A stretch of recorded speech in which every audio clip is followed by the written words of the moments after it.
Hi, everyone. Welcome. We will be starting shortly. It's good to see people back for a second day of learning. I'm sending around promotions and invitations to panelists. If you are just stepping in, I recommend it as it's a great way to turn on your camera, show your face, and most importantly, ask questions directly. So I really recommend it if you're in a place where you can do it. And sources will be posted in chat once Rabbi Reifman starts and once the class begins. If you were here yesterday, these are technically the same source packet from first day. But if you are joining us just for the first time, welcome. The sources from day one will be the sources for day two, for the sources for day three. And one moment while we go live on Facebook. All right. Welcome everyone, both on Facebook and on Zoom, to Vital Organ Donation and Determination of Death with Rabbi Dr. Daniel Reifman. It is a pleasure to have Rabbi Reifman teaching at Drisha again. He has been a longtime Drisha instructor and former Rosh Kollel, and we're always happy to have him back.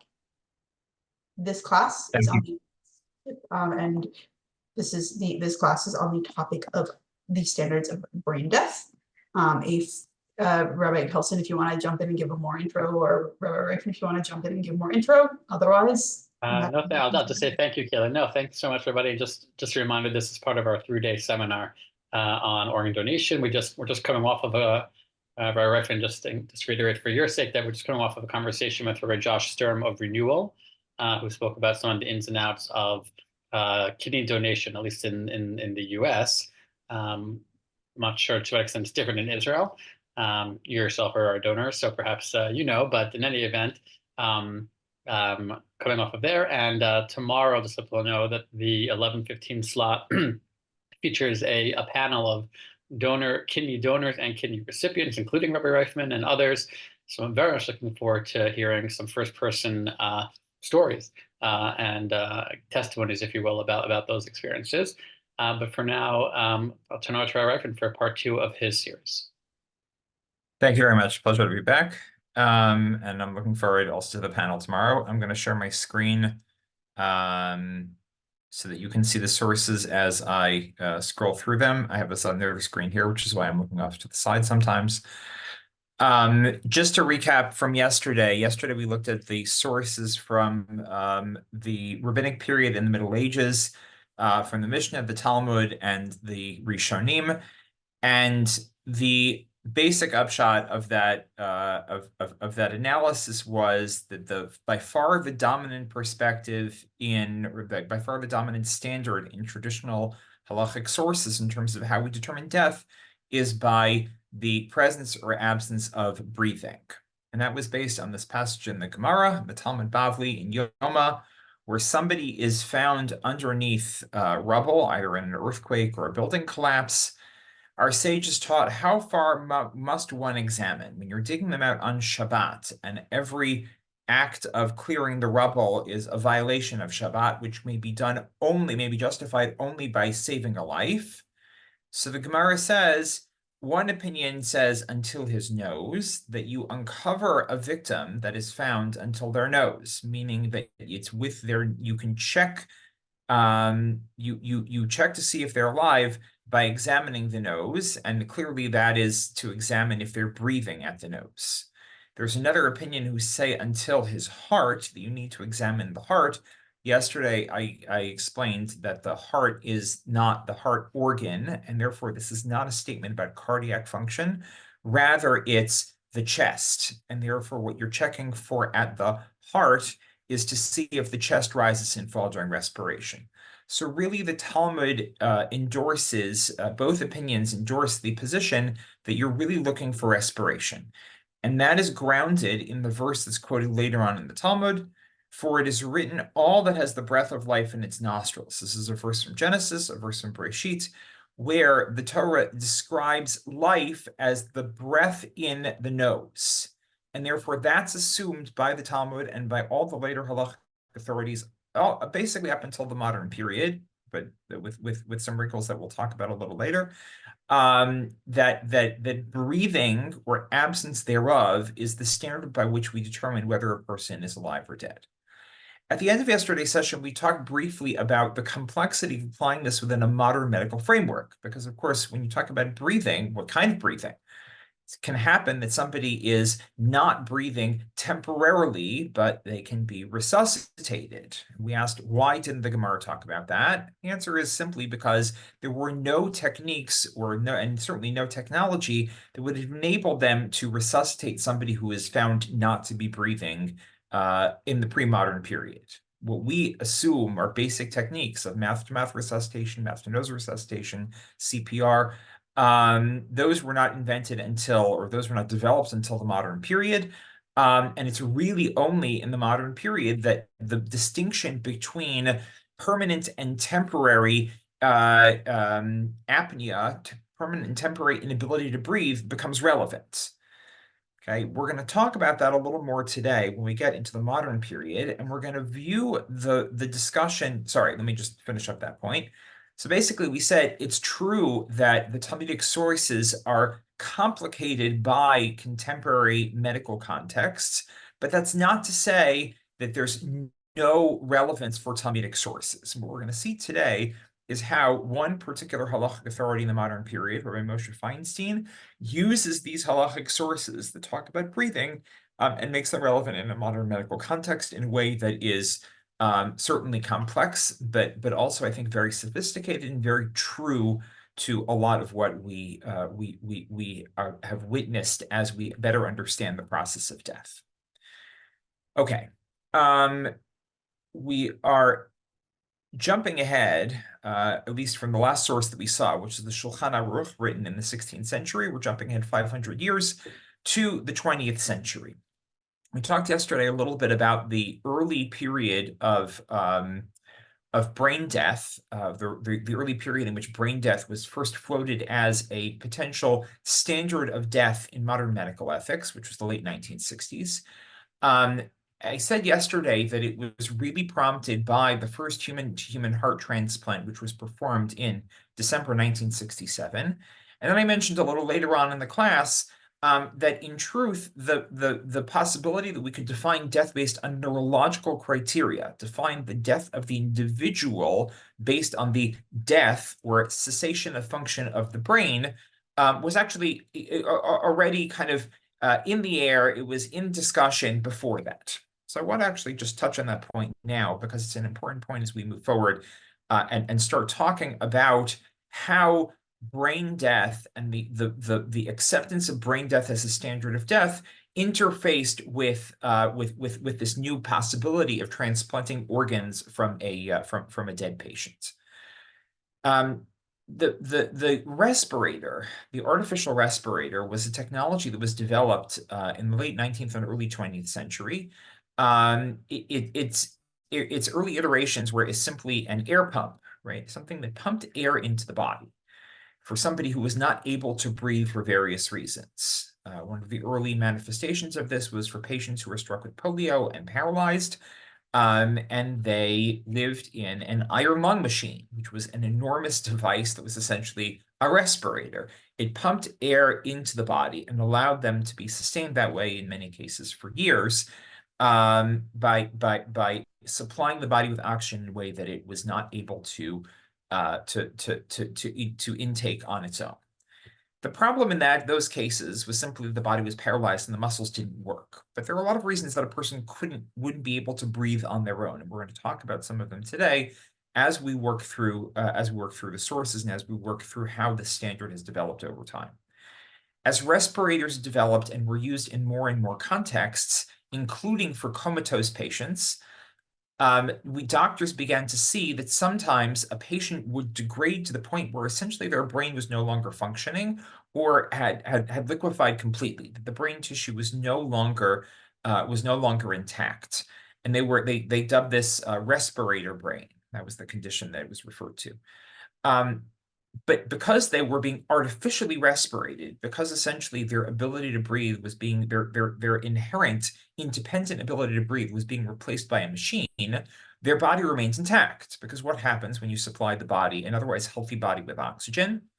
All of the tissue is supplied with oxygen. The heart continues to beat and supply the rest of the body with oxygenated blood. Of course, the body also needs parenteral nutrition, intravenous nutrition, which these patients were also supplied with.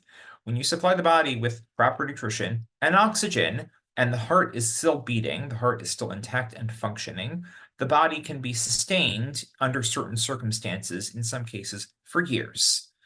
Often what happens is the body degrades for other reasons, and then the patient, the rest of the body, dies as well, even when the brain has stopped functioning. Usually, a patient is not able to be sustained in this condition more than a couple of days or weeks, but there are cases where a patient can be sustained in this state for years, where their brain has simply ceased functioning, is not controlling any of the things, any of the bodily functions that the brain normally controls, and the patient is able to be sustained simply because you're providing the body with oxygen and nutrition, and the heart provides that or circulates that to the rest of the body. We'll talk about some of the implications of that in more detail tomorrow when we think about the conceptual structure or the conceptual implications of brain death and how it plays out in contemporary bioethics. Okay, so some of that we'll have to leave for tomorrow, but I just want you to understand the basic premise that when a patient is deemed to be brain dead, okay, and this again was a condition that doctors started to see already in the 1950s. And they didn't know what to refer to it. They referred to it, it was named by a pair of French physicians who called it coma dépassé, cast coma. But doctors didn't even know what to refer to this as. It was such a new condition that was facilitated entirely by modern technology. And therefore, when this debate, when controversy arose around the issue of cadaveric organ donations, harvesting organs from patients who have already died, this possibility of defining death based on the cessation or failure of neurological functioning, the brain is no longer functioning, not all neurological functioning, but the brain as the center of the nervous system was no longer functioning. That's the point at which that's the historical point at which the definition of death based on neurological criteria, brain death, and the possibility of retrieving organs from dead patients, those two came together. Why was it important that we use a brain death definition of death, a neurological definition of death, when we talk about organ donation? Because what doctors discovered is it was much easier. In fact, it was deemed to be impossible in any other case to harvest organs from a patient whose heart was no longer beating. As soon as the blood stopped flowing through the body, organ tissues started to degrade, and therefore attempts to transplant hearts or lungs from dead patients whose hearts had already stopped beating, even for a few minutes, were unsuccessful. Doctors therefore started to rely on a brain death definition of death in order to start performing cadaveric organ donations, to harvest organs from these brain dead patients in order to successfully transplant them into somebody else's body. We'll talk again about some of the implications of that later on today and tomorrow, but I just want to be clear about, I want to kind of stop here and take questions in case anything's not clear, because it's important that we have a good understanding of this before we launch into to the text that we're going to study today. So let me just open the floor to questions. If anybody wants to raise questions, you can raise your hand if you're a panelist. You can join if you're not a panelist, or you can ask in the chat column.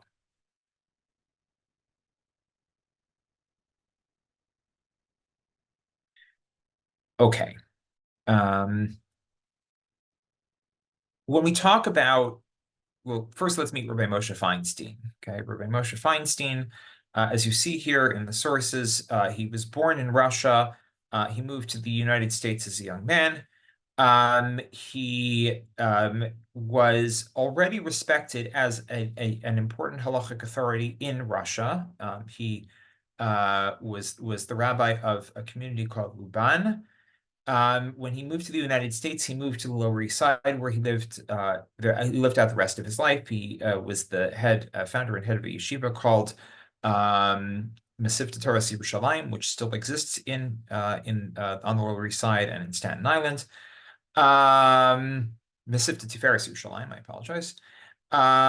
The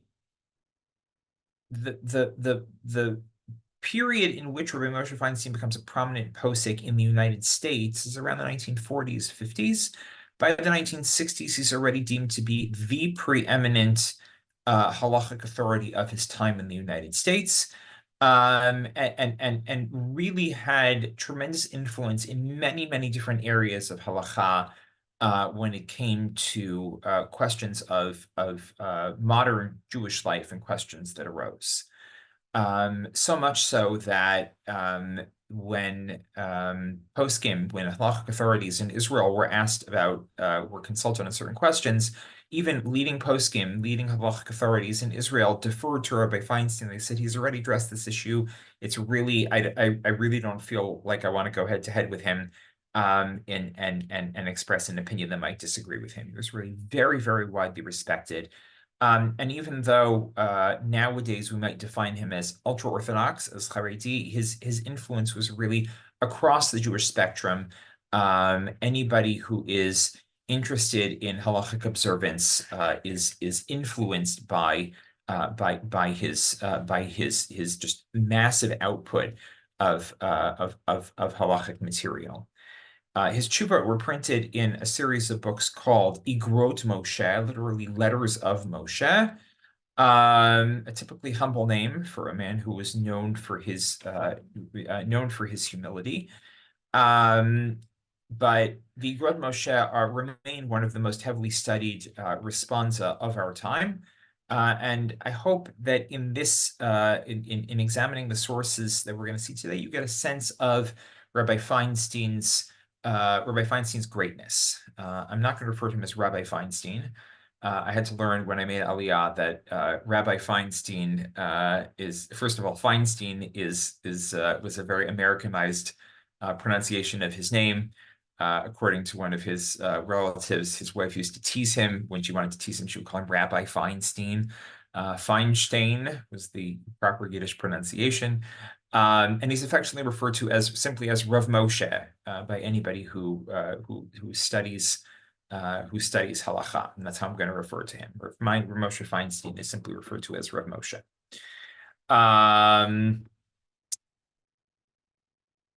We are going to see three responsa of Rav Moshe today. And I've deliberately left the dates here because dates are really critical. Dates are important in general when you're studying responsa literature. Responsa being questions that are asked to a particular rabbinic authority and their answers, and responsa are kind of a way of viewing halachic adjudication in real time. The questions that are asked are sometimes very general, but sometimes extremely specific, case specific, and along with and accompanied by a long drawn out description of the case that is being adjudicated. And the timing here is really important because we're going to trace these responsa from the first answer that Rabbi Feinstein gives. Moshe Feinstein gives in 1968. His second responsa written in 1970, and the third in 1976. Okay, so I'm going to refer to them by the dates, 1968, 1970, and 1976. We're going to talk a little bit about what transpires in the general bioethical and medical community during this time, and see how Rav Moshe's responsa track that progress in certain ways. 1968, here we are, July 1968, only about 7 or 8 months after the performance of the first human-to-human heart transplant in Cape Town, South Africa. This, of course, made international news. Dr. Christian Barnard, who was the lead surgeon, became an instant international celebrity with the personality to match. He had a kind of larger than life personality and larger than life ego. He really was very ambitious. but also wanted very much to be the first, and he was. When the heart transplant was performed, the team published a paper which said that they had diagnosed the patient as brain dead, but they hadn't actually relied on that for in order to harvest her organs. What they had done, they said, is waited for the heart to stop and then transplanted the heart into the recipient, and it had worked. That was what they published in their paper in 1968. This is still something the bioethical community is discussing. Brain death is just being discussed in the broader medical community as Rav Moshe Feinstein is publishing this tshuva. And the issue is not only whether brain death is an acceptable standard of death, but actually whether heart transplants are something that should be done in general. Rav Moshe was one of the first and most prominent poskim, one of the most prominent Halakhic authorities to express an opinion on this. And therefore, what he said was enormously influential. Here we go. Regarding the question of a heart transplant for a sick person, which some doctors have begun to perform, I don't want to write at length with proofs and rationales and analysis, for this would be counterproductive. For it would imply that this matter requires proofs, because it's not straightforward. And people will come to be lenient by saying that one could challenge some of these proofs. And even if such challenges are worthless, they will already have weakened the force of law, since people will say that the rabbis are divided on this issue, and therefore one may be lenient, God forbid. Therefore, I set the issue forth here clearly and succinctly. You already see where he's going here. Rav Moshe says, you know what? I'm going to rule on this issue, but before I even tell you what I think, I'm going to tell you that I don't want to give any analysis. I don't want to give any proofs. I don't want to give any arguments. I'm just going to tell you what I think because I don't want there to be any debate. Folks, this is exceedingly unusual. The standards of responsive literature basically require that a halakhic authority explain their ruling, give arguments, cite sources. This is just part and parcel of what a responsive is supposed to be. A responsive is not just a ruling that the halakhic authority kind of issues and signs and sends off. A responsive is meant to be to become part of halakhic literature, at least those that are published, and therefore it's got to incorporate arguments based on textual sources, based on normative halakhic arguments. This is what virtually any responsum in halakhic literature does. What Rav Moshe Feinstein does here is exceedingly unusual and really can only be done by a leading halakhic authority who can kind of play his trump card as the leading authority of his time. And it's the kind of thing that can only be done in extremely rare circumstances. But Rav Moshe considers this to be one of those circumstances. He has the authority, he has kind of the professional capital to spend, and he's about to spend it. So watch what he says. For the heart transplantation that some doctors have begun to perform recently is absolutely the murder of two individuals. Well, for they actively kill the heart donor who's still alive, not only according to Torah law, which gives the standard of death, but even according to the words of the doctors, among whom there are those who tell the truth that the donor is still alive. But due to their wickedness, they give no concern to his life, which is only of short duration or might even last a few days. First, says Rav Moshe, they're killing the donor of the organ. Obviously, if you take out somebody's heart or lungs, you're necessarily preventing them from living any further, which is why we have the dead donor rule. Says Rav Moshe, they're not really dead. They're not dead according to Torah law. They're not dead according to general medical ethics. And he says the doctors who say that they are lying. They're liars and murderers. And therefore, he says it's totally, totally prohibited to harvest organs from a patient because the patients are not really dead. How does he know this? He doesn't really give arguments. He doesn't tell us what the standard of death is, either according to Torah law or according to general medical law, because he said he wasn't going to. Because as soon as he starts making arguments, people will start to quibble. We know this about human nature, even about legal culture, and therefore he's just stating as a fact. it's hard to know sometimes what to make of this kind of statement, and you see this a lot in Halakhic literature. There's often you read responsa where there's kind of a bluster of oh, they don't know what they're talking about, they're all lying. Doctors come in for this not infrequently. Doctors are liars, doctors are anti-Semites, etc., etc., etc. Truth be told, they're not always wrong. Often doctors, certainly in the pre-modern period and even the early modern period, often didn't know what they were talking about, at least based on what we know or we think we know about the body.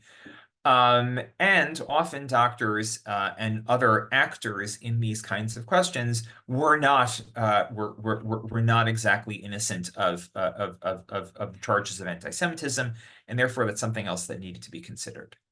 Nonetheless, Rav Moshe's accusations here stand out. And I feel like I should say, even at this point, even before we go any further, that that Rav Moshe is actually right. I mentioned before that that the doctor said they waited for the heart to stop beating before they harvested Denise Darvall's organs. She was the first heart donor. She had been in a car accident. They deemed her to be both brain dead, and they said they waited for her heart to stop. About 40 years later, after, was it 40 years? It was in the early aughts, I believe. There was a book published by a journalist named Donald McRae, who went back and interviewed some of the players in the first human heart transplant, including Christian Barnard's brother Marius, who was the only surviving member of the surgical team that harvested the heart. And Marius Barnard said, yes, we lied. It's not true. Her heart had actually not stopped beating. They immobilized her heart before they took it out of her body. They immobilized it with a shot of potassium, which freezes the heart muscle, and that's how they took it out. So he said, actually, the paper that we published was actually fraudulent. So on that account, Rav Moshe Feinstein was actually correct. They were liars. Is it true that she was in fact still alive? That's a touchier question, but if you read the book, I'm not going to show you the passage in the book, it seems like at the point where they immobilized her heart, Denise Darvall was still breathing shallowly on her own, which meant, according to the standard of death that we talked about earlier, that according to at least Torah law, somebody is deemed to be alive as long as they can breathe independently, even weakly, then yes, Denise Darvall was still alive at the time they harvested her heart. And in fact, based on contemporary standards of brain death, not necessarily the ones that were deemed to be relevant in the late 1960s, not the ones that were accepted in the late 1960s, but ones that were formalized later on, the patient's ability to breathe indicates they are not yet brain dead, because in order to breathe independently, the diaphragm and the other muscles involved in breathing need to be stimulated by the brainstem. And therefore, if the patient is breathing, however shallowly, it's clear that the brainstem is still functioning. All of that is by way of saying Rav Moshe Feinstein seems actually to be correct on this point, as kind of as kind of forceful as he is. And you think, well, he's just kind of this is all kind of bluster. He is in fact probably correct on this point. Point number one, then. Heart-to-heart transplants, human-to-human heart transplants are prohibited because they're murdering the donor. Point number two, and they also actively kill the heart disease patient himself in robbing him of several years or even decades worth of life. For it's known that many patients with heart disease live for many years, but upon removing his heart and transplanting in him another person's heart, all of them have died shortly thereafter, most of them within hours, some within days. So here's another point where Moshe was largely correct. When doctors started to do heart transplants and lung transplants, most patients died very quickly and very painful deaths, because what happens when you transplant an organ from one body into another, typically the recipient's body rejects it. And until scientists and doctors developed anti-rejection drugs, which only became widely available in the 1980s, they were developed in the late 70s and became widely available in the 1980s, there was no way to prevent rejection. It either happened or it didn't, and most of the time it did, and most of the time it was extremely painful.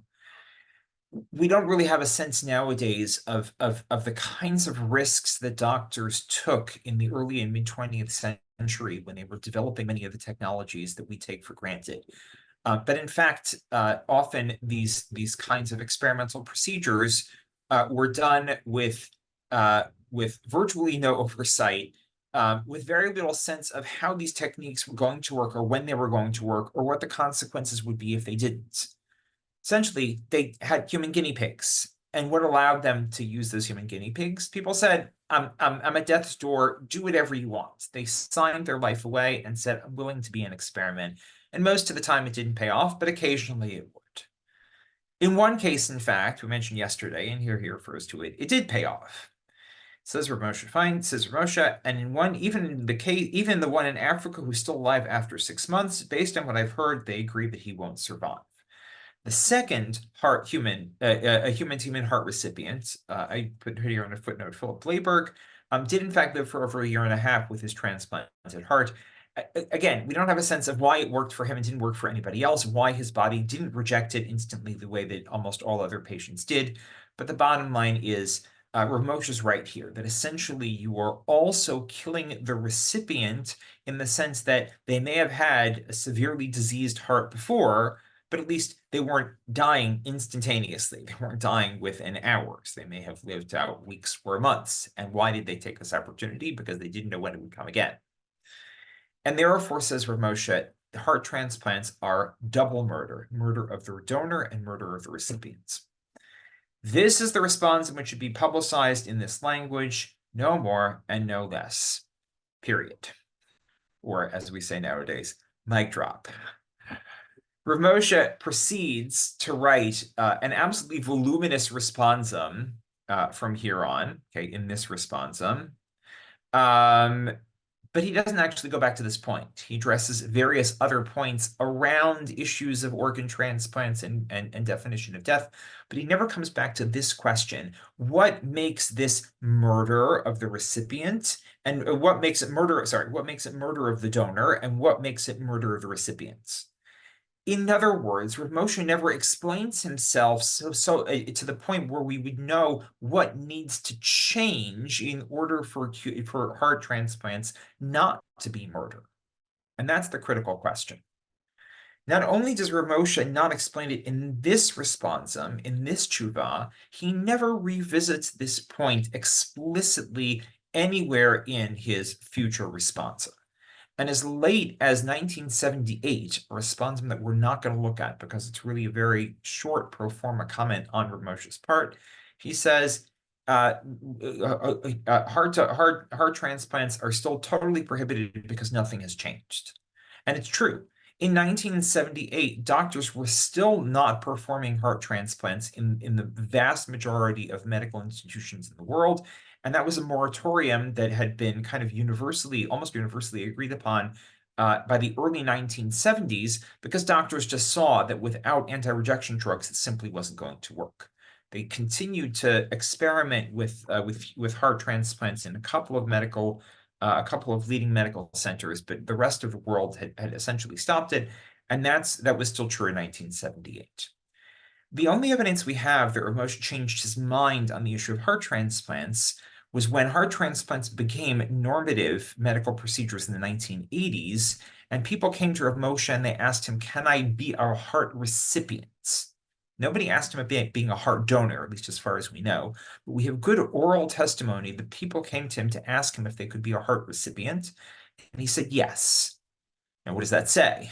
Does it say that, yes, you can risk your own life because the chances of surviving as a heart recipient are good, but it doesn't say anything about being a donor?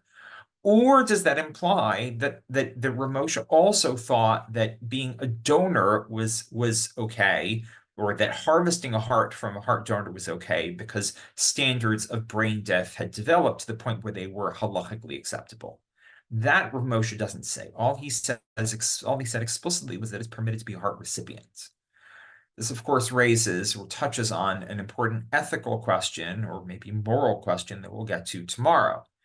If you think that brain death is not an acceptable standard of death, Or more to the point, if you think that an organ is being harvested from somebody who is not halakhically dead based on your standards, can you accept it?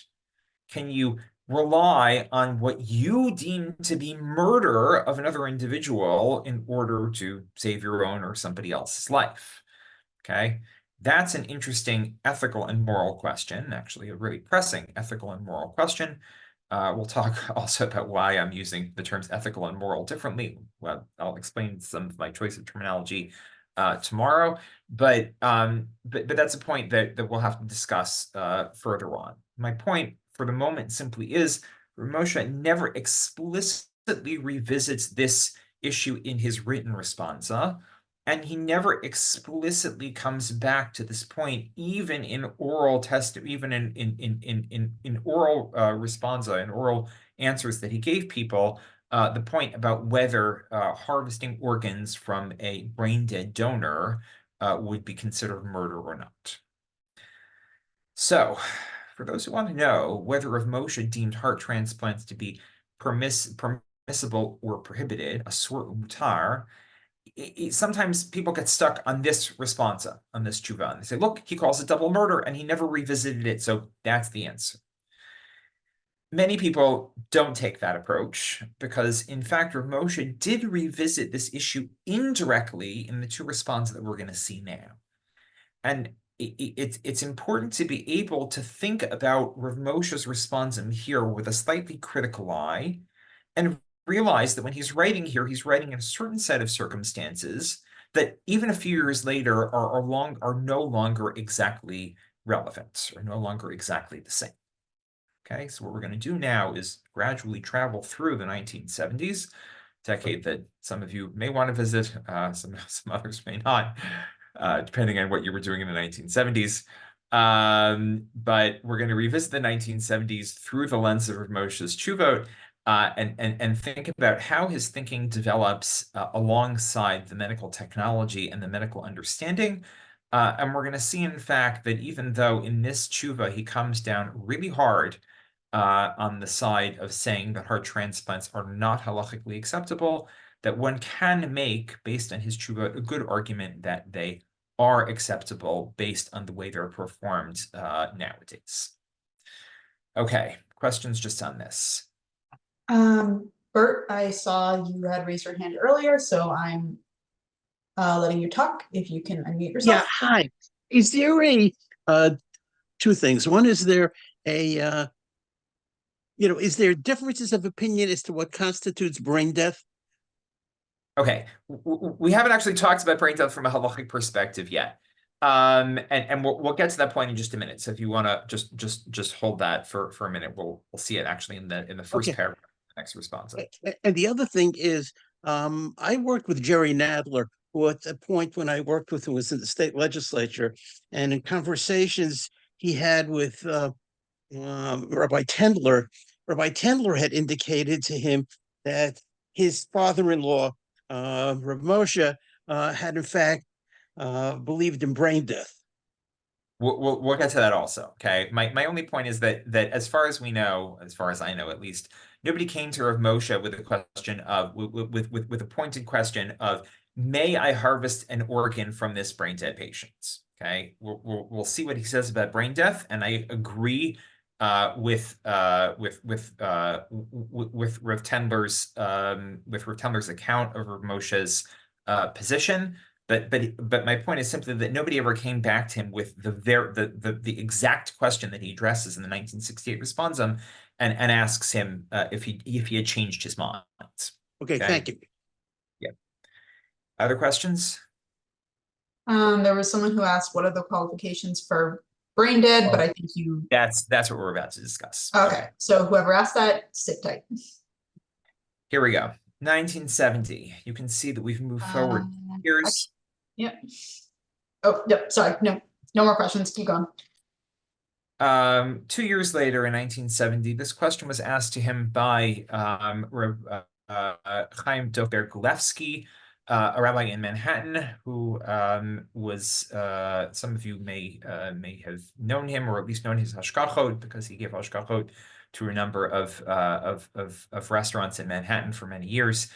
He was a student of Moshe, and he asked him a very simple question: what are the standards of death in halakha? Okay, from a very kind of neutral theoretical perspective.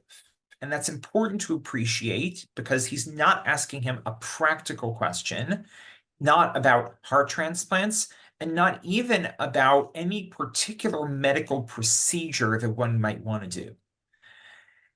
There is, if you study Halakhic literature and responsa literature, often an issue of style and different genres, so to speak, of responsa. Sometimes a responsa will be really very theoretical, very broad, and that has a different kind of style and a different sort of tone than a tshuva that's meant to be very practical. So this one is going to be very theoretical. The 1976 tshuva that we're going to see, which was asked him by Rabbi Tendler, is meant to be much more practical. What I want to suggest already, before we even get there, is that the two responsa actually complement one another. Here we're going to get much more of a conceptual, theoretical, abstract approach to the issue of death in halakha. And then in the 1976 tshuva, which I hope to get to today, we may have to leave it for tomorrow, depending on how we do in terms of time. He takes a much more practical approach. But what I want to say already is the two tshuvot dovetail very nicely. But in order to get to the point where they dovetail, we've got to do a lot of work reading and understanding where Moshe is developing here. Here we go. Regarding what doctors say, that indications of life and death are found in the brain. That if, according to their assessment, the brain isn't functioning, the patient is considered dead, even if he's still breathing. Okay, we don't actually have the letter that Rav Gulevsky sent to Rav Moshe, but Rav Moshe summarizes, and at one point he summarizes it, and at one point even quotes part of it in his responsa. This too is an issue of style. Sometimes when halachic authorities publish their responsa, they include the letters, but often they don't. And Rav Moshe chose not to, for I don't know why, but that was his choice. But notice already the way that he frames the question, presumably based on the way Rav Gulevsky framed the question. Can we accept the standard of brain death that doctors have begun to propose? Halachically, can we say that a patient has died when the brain has died? Can we accept a neurological definition of death? And his answer, he's about to give his answer, but already we see something in the way that he frames the question. That if, according to their assessment, the brain isn't functioning, again, I'm reading the text, is considered dead even if he's still breathing. Wait a second. Can a brain dead patient still be breathing? A couple minutes ago, I said that they couldn't. Why? What does breathing indicate about the functioning of the brain?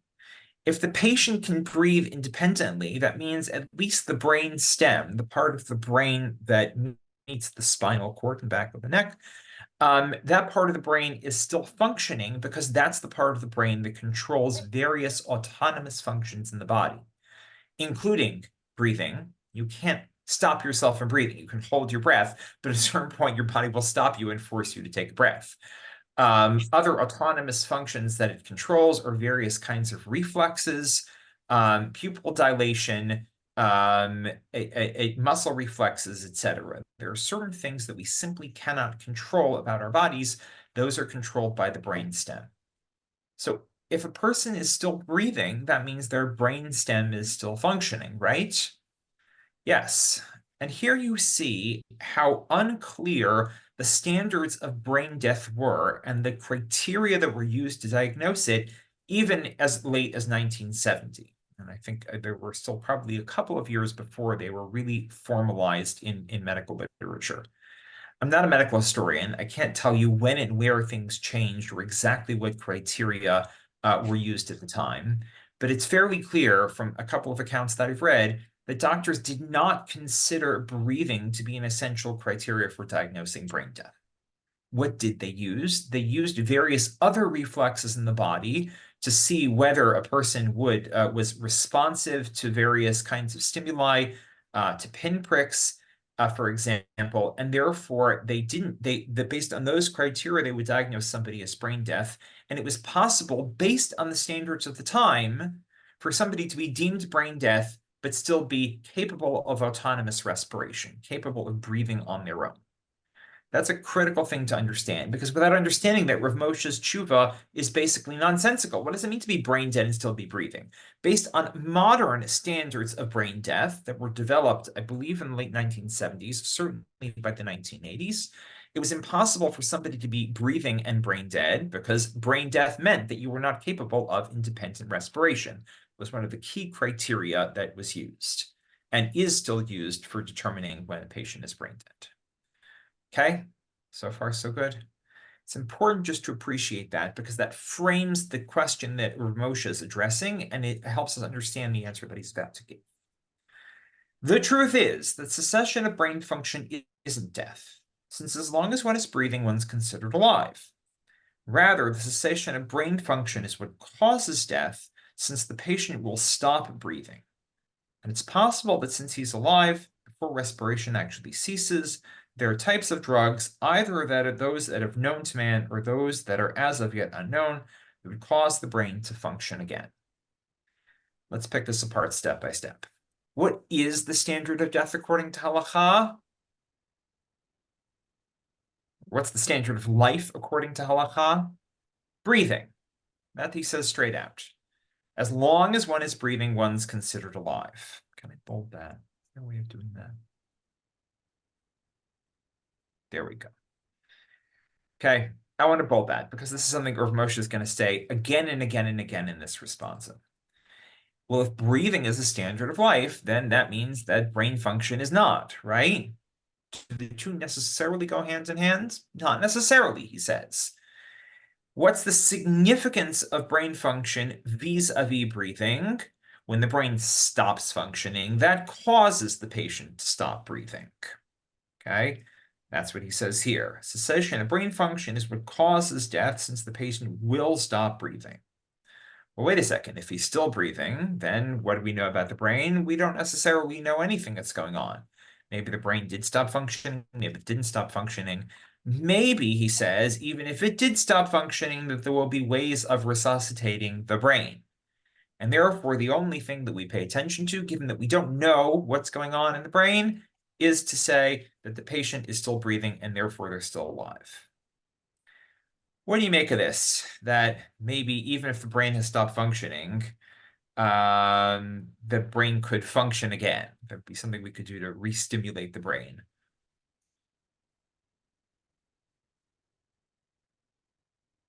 Burn. Yeah, I thought you couldn't resuscitate a brain. I thought once a nerve is dead, it's dead. There are a lot of things we don't understand about the brain. Generally, we assume once a nerve is dead. We do know nowadays that there are various ways the brain does develop and can recover in cases of, for example, of brain injury. Even if certain neurons have died, other neurons can grow and take their place. But for the most part, it's true. If the brain has stopped functioning, even nowadays, 40 years after this tshuva was written, 50 years after this tshuva was written. And the other thing is that don't we have tests, EEGs and stuff like that, which must have existed even when he was around, in terms of whether the brain is still alive. Okay.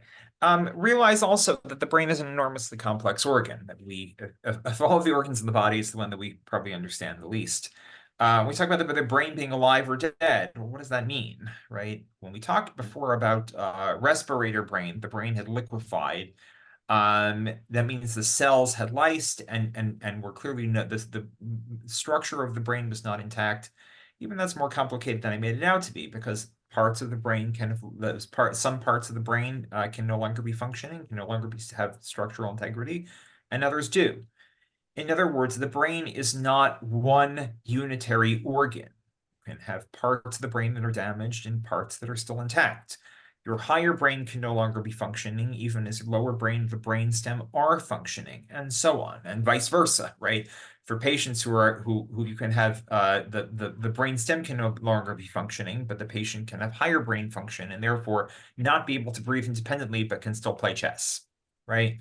So the brain is not a unitary organ. It's actually enormously complicated to talk about.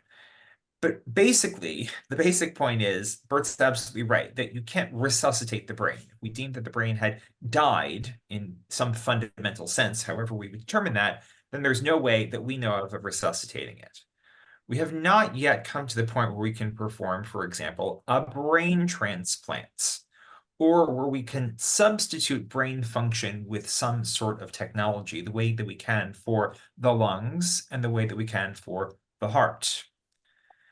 And therefore, this point is a little off-putting, the fact that Rav Moshe refers to this as if it were a possibility. He says maybe it's not a possibility, but what you see here, and this is an important point to note because we're going to see it later on in this responsum, Rav Moshe was no expert on medicine, and he occasionally says things that are not just sort of wrong, but actually very wrong about the medical circumstances that he's writing about. Which of course makes you wonder, if he doesn't actually know about medicine, then why are we relying on him as a halakhic authority to rule on this sort of issue? One of the other things that I want to argue is that even though Rav Moshe doesn't know some of the details about medicine, there are certain basic things that he gets right. And these are things that often elude other medical ethicists or bioethicists or even other halakhic authorities who have a much more accurate sense of the medical reality. And therefore, the two are not necessarily dependent on one another. It's possible not to have a good grasp of medicine or of biology and still to understand the concepts that we're working with and to get certain things right. And that's what I hope we're going to see. So far, based on what we've seen, there's a certain logic to what Moshe's writing. If death is determined by cessation of breathing, then yeah, brain function is actually neither here nor there. It might cause a person to stop breathing once their brain has stopped functioning, but it itself is not a definition of death. So far, so good. Yep, just a few comments in chat I want to highlight. In reverse order, from Joshua Robin, he said, Okay, let me look at these. Talking about the role of a respirator in medical settings, he being Rav Moshe. And from Ellen Hertzmark, he could be analogizing with the heart. If it stops, it can sometimes be recited, and he may think that in principle, if not right now, this could happen for the brain. Ellen, did I get that? Okay. Okay, let me tackle Joshua's question first. This is an important point, actually, which I was going to mention in a few minutes, but let me mention it now.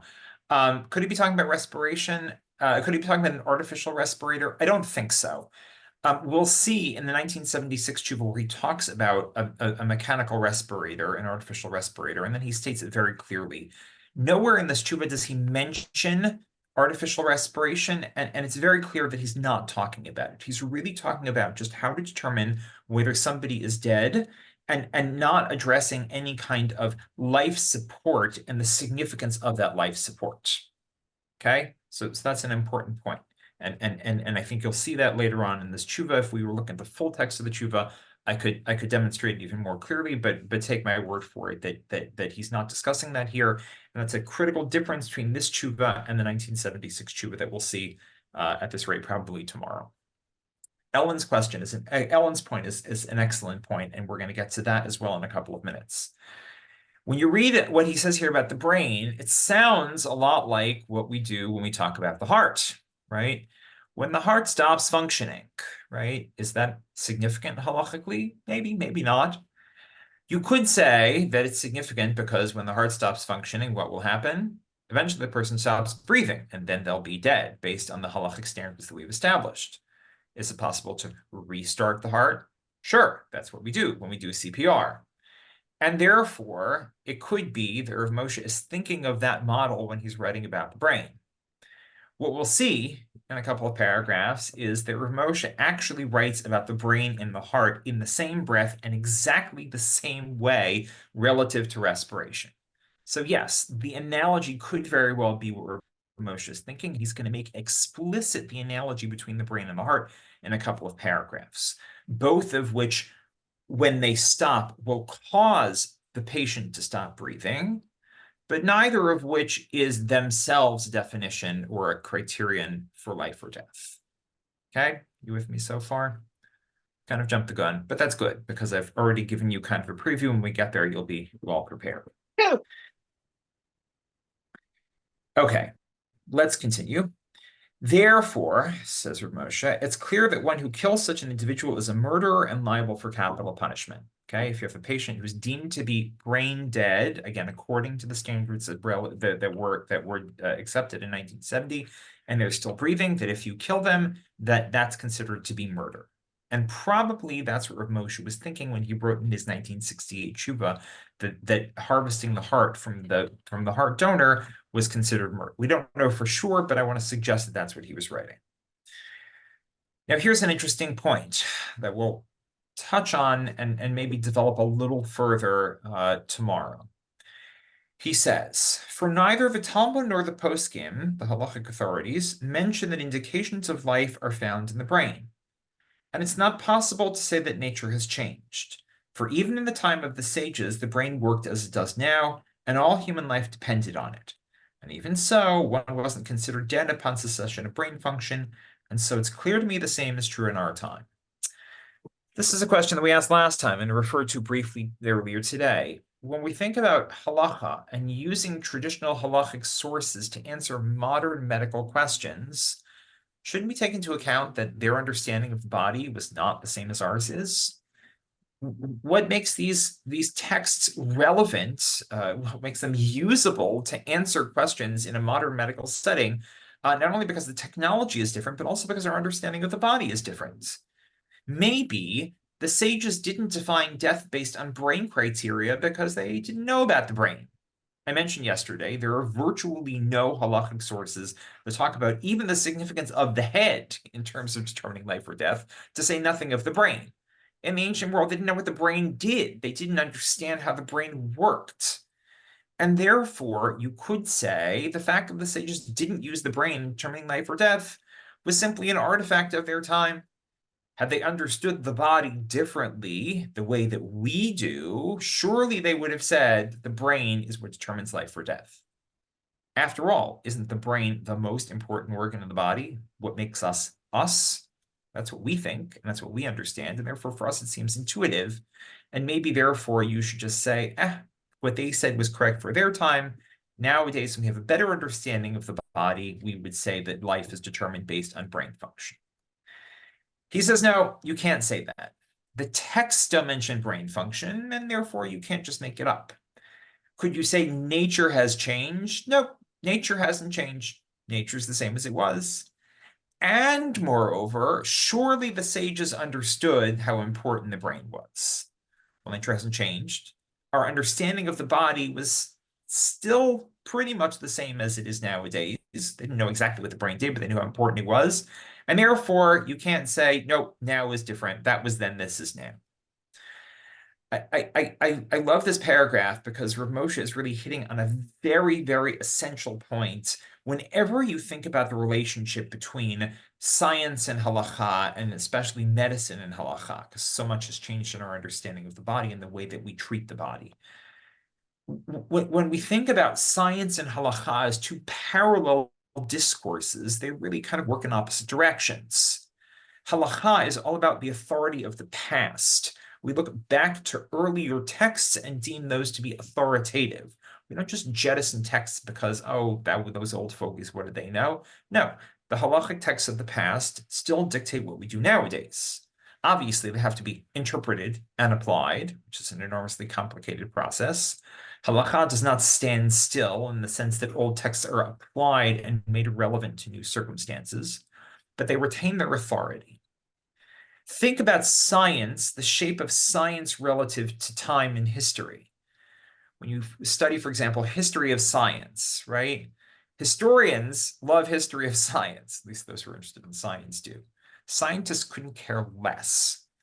As soon as something is deemed to be incorrect, in the trash bin it goes. Who cares? Who cares what we used to think about the world? Who cares what we used to think about the body? Now we know better, right? That's all scientists care about. Scientists are enormously uninterested in the history of their own discipline. I would say that's a shame, but if you're a scientist, you don't need to think about history. You need to know how things work now. And what's true now was true back then. In other words, the authority of the present is retrojected into the past, as opposed to with halakha, where the authority of the past is projected into the present. They work opposite relative to history. You could say, therefore, that that's a basic tension that maybe can never be resolved, right? They relate to history totally differently.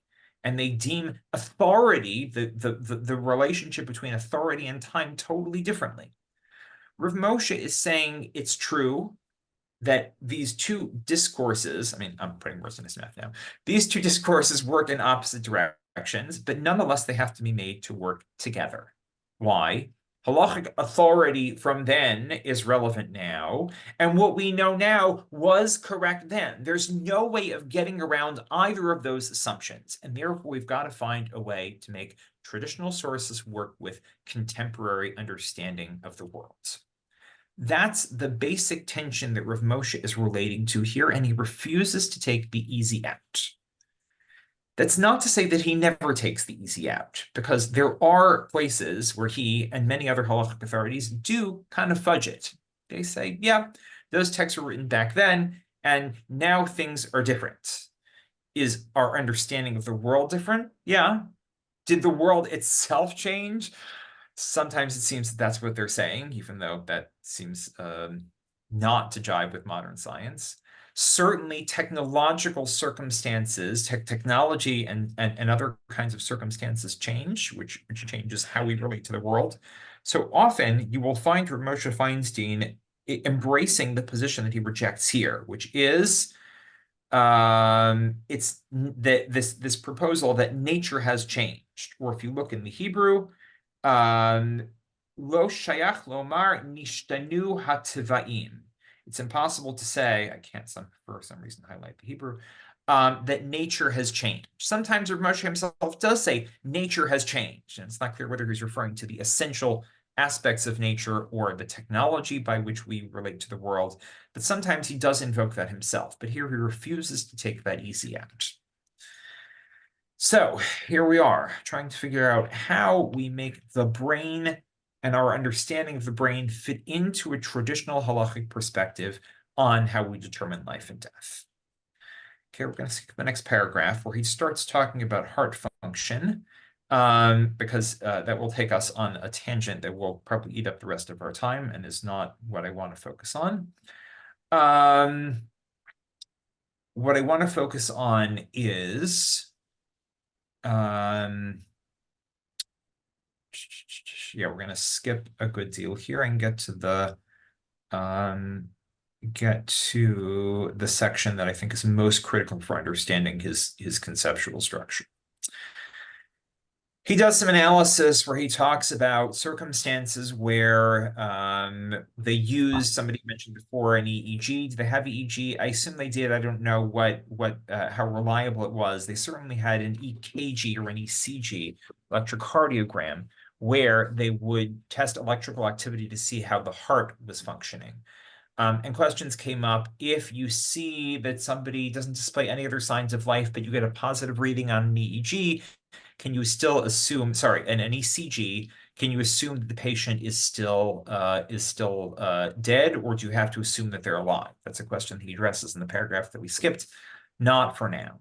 Okay, but in this paragraph, he starts talking about heart function explicitly and talks about the relationship between heart function, brain function, and breathing. Okay, so these are the three functions that he's going to discuss, and I want you to pay close attention to how he situates them relative to one another. However, he says, it's abundantly clear that the nose isn't the organ that gives life to a person, nor is it the organ on which life depends. Okay, we keep talking about the nose, breathing through the nose, examining the nose. Every time I talk about this, I guess I'm dating myself here, I think about that Woody Allen movie Sleeper, where they the whole point of the movie, okay, yeah, is that they have to steal Erno's nose, like the nose of whatever, to clone him and create it. Yeah, that's what I think about that. The nose, how significant is the nose? The nose is just the thing on your face. How important is it really? He says the nose is not that important. Okay, good. Rather, the brain and the heart are the organs that give life to a person and enable him to breathe via the nose. And the nose is only the organ through which occurs the respiration that comes from the brain and the heart.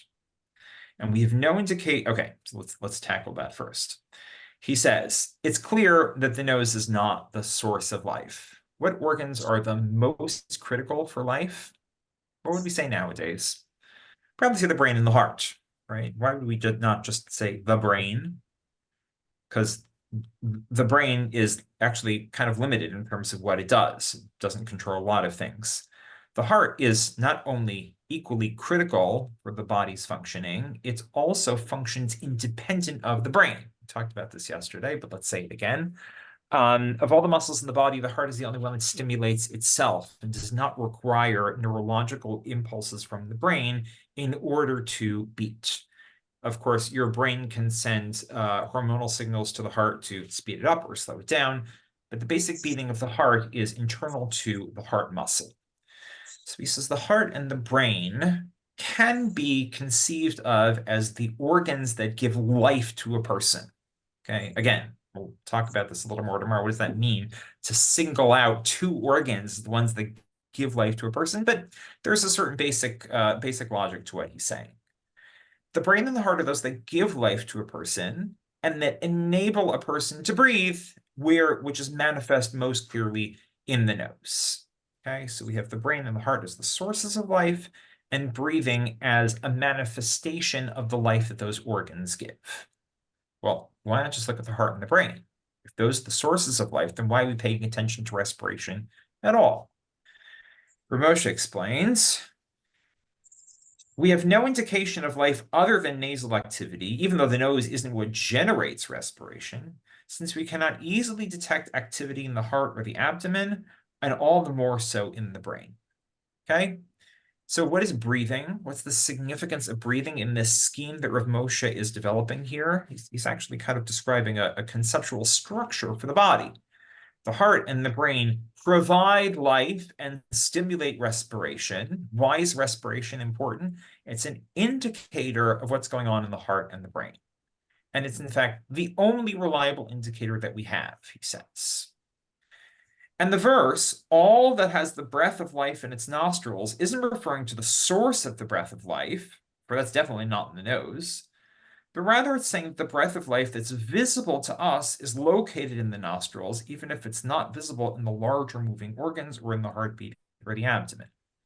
Again, if the only sign of life that we see in the patient is breathing via the nose, we know that they're still alive, because that's sometimes the most sensitive indication that there's still life force in a person.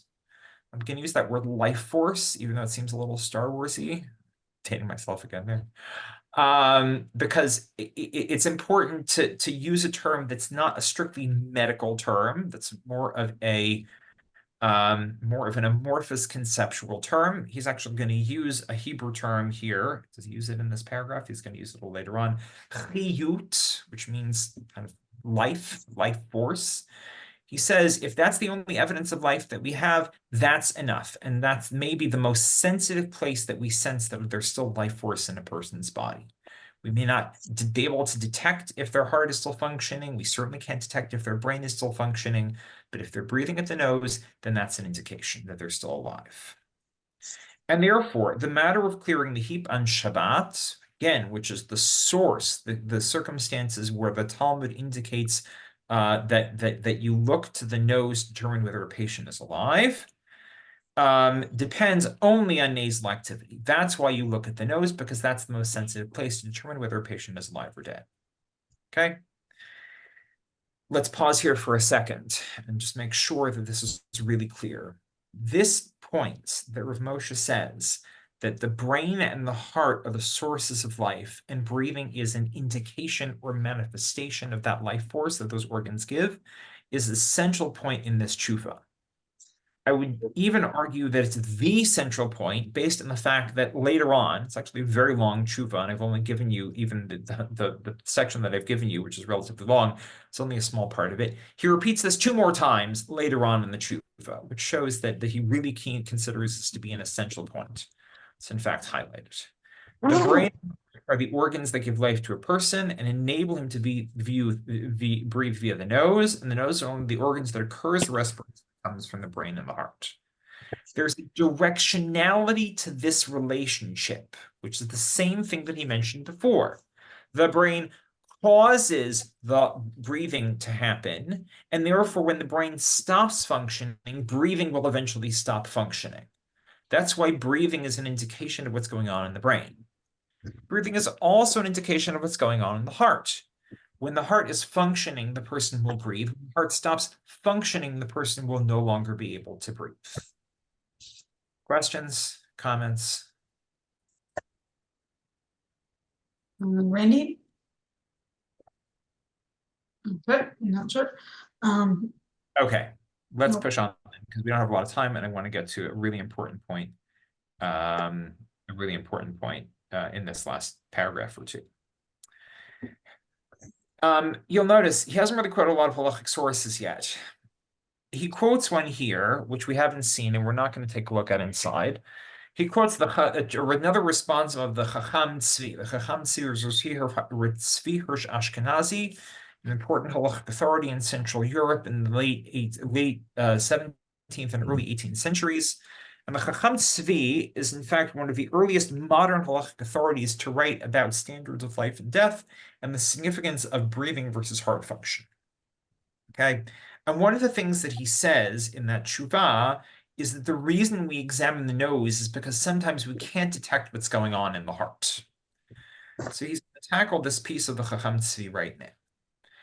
And there's no need to invoke the Chacham Tzvi's explanation that the reason we always examine the nose is that sometimes it's not possible to hear the heartbeat, since the heart is beneath the chest, making a weak heartbeat imperceptible. Okay, I've added those words, but you need that to understand what he's saying here. Rav Gulevsky, when he asked his question, cited the Chacham Tzvi and said, look, the Chacham Tzvi thinks that everything is about heart function, and the only reason we examine breathing is because we can't tell what's going on in the heart. If we had direct access to the heart, we wouldn't even care about breathing. Okay, that's how one could read the Chacham Tzvi, again, which we haven't seen, but that's the simple summary of one way to read his tshuva. Okay, Rav Moshe addresses that here, and he says, for even if we assumed the heart had actually stopped beating, it would still be providing minimal life force to the body, which is why the individual is still breathing. Here's another one of those points where you say, what's going on here? If the heart stopped beating, says Ramosha, maybe it would still be giving life force to the body. And therefore, he says, it's not enough to look and see if the heart is beating or detect if it's beating, because the important thing is if it's still giving life force. Folks, can the heart be giving life force to the body if it's not beating? Not really. The heart provides life force by circulating blood in the body, which is what happens when it beats. When it stops beating, it's no longer functioning, right? True. In other words, it's not possible to have a heartbeat. It's not possible to have heart function without a heartbeat. Okay, and Rav Moshe actually acknowledges that in this line. The next line. But perhaps what drove the Chacham Tzvi to his explanation is his assumption that unless the heart stopped functioning, i.e. no longer giving life force to the body, it would still be beating. And the heartbeat would still be perceptible. Maybe that's what he thought. Maybe he thought that without a heartbeat, the heart couldn't be functioning. Okay, let's assume that, because that's actually what we think. But notice, already Rav Moshe has distinguished between heartbeat and heart function. What is heartbeat? The physical beating of the heart, right? The rhythmic movement of the heart, which pumps blood through the body. What is heart function? Keeping the body alive. Are those two things necessarily synonymous? Already he's suggested that maybe they're not. It's not possible to have heart function without a heartbeat, but the question is it possible to have a heartbeat without heart function? Is it possible for the heart to be beating, but not be giving life force to the body? How would we know? What would that mean for the heart to be beating, but not to be functioning in a broader, more conceptual sense of giving life force to the body?